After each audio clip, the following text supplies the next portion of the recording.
हरियाणा और जम्मू कश्मीर दोनों चुनाव कितनी बड़ी चुनौती? नई सरकार को बने 100 दिन पूरे हो गए।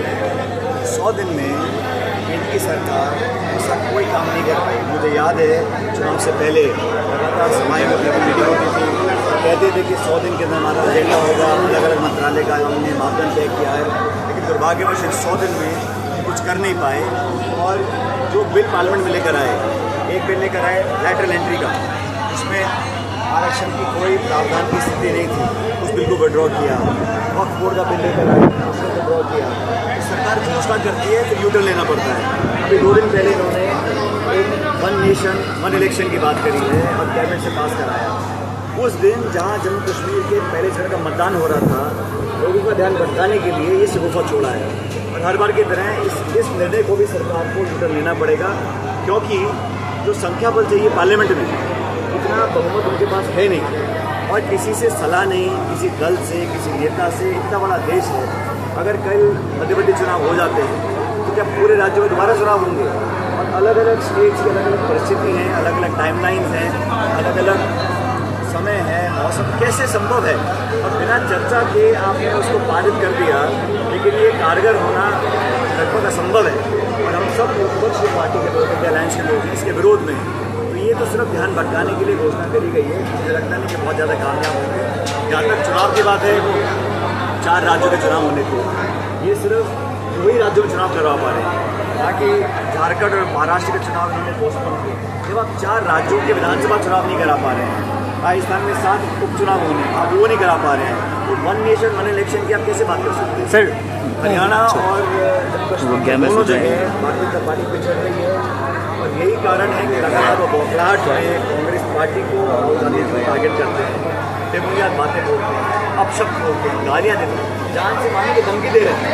तो मुझे लगता है कि नेता जो बोल रहा है, लेकिन जो नेता का नेतृत्व करने वाले हैं, अगर वो खंडन नहीं कर रहे, वो दंडित नहीं कर रहे हैं, वो इस बयान को सही मान रहे हैं, तो हमें समझना पड़ेगा कि भारत सरकार और भाजपा की यही सोच है।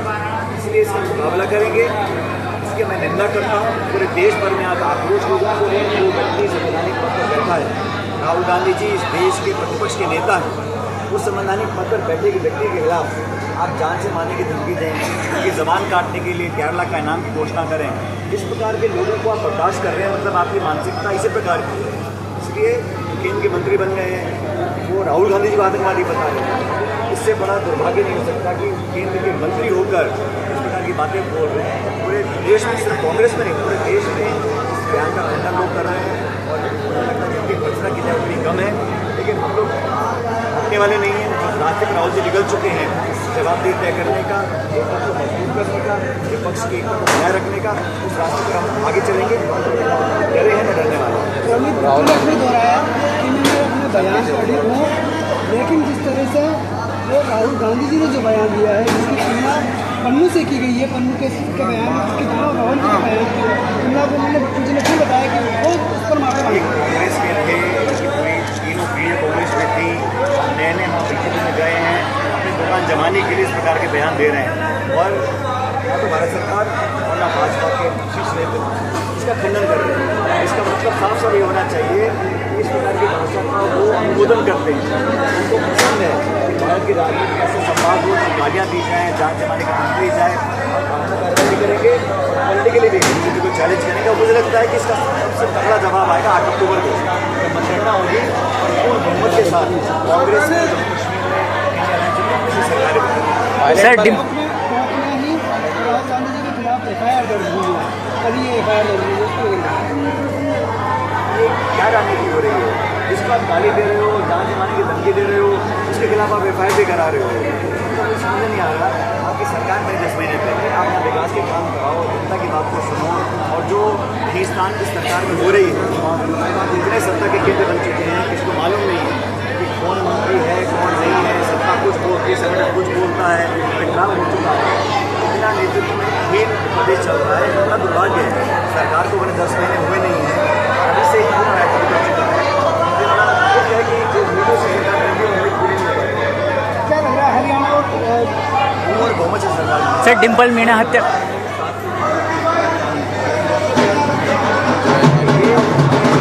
अरे लेकिन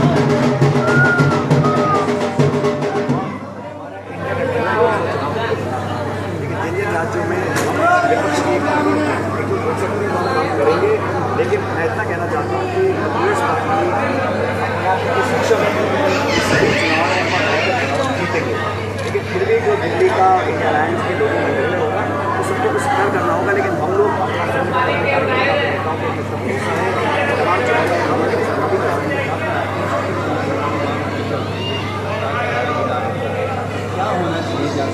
हम तो ये चाहते हैं कि बेईमानी बंद हो, पेपर लीक का सिलसिला समाप्त हो, रिश्वत के नौकरी होनी बंद हो।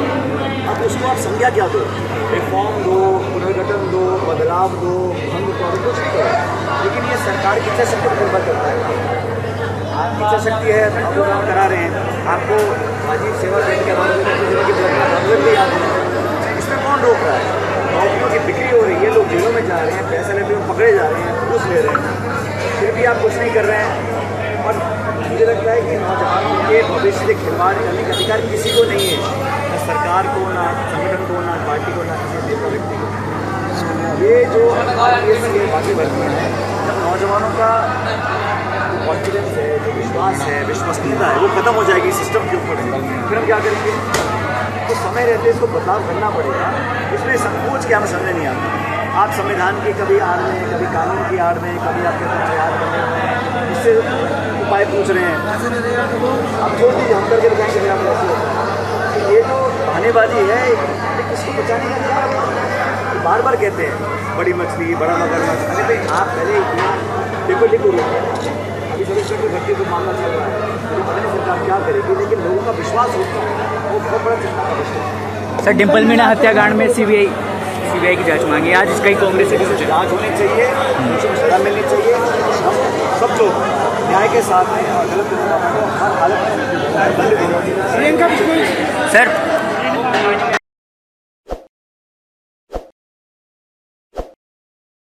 ताज़ा खबरों के लिए विजिट करें द फैक्ट इंडिया की वेबसाइट और डाउनलोड करें द फैक्ट इंडिया ऐप।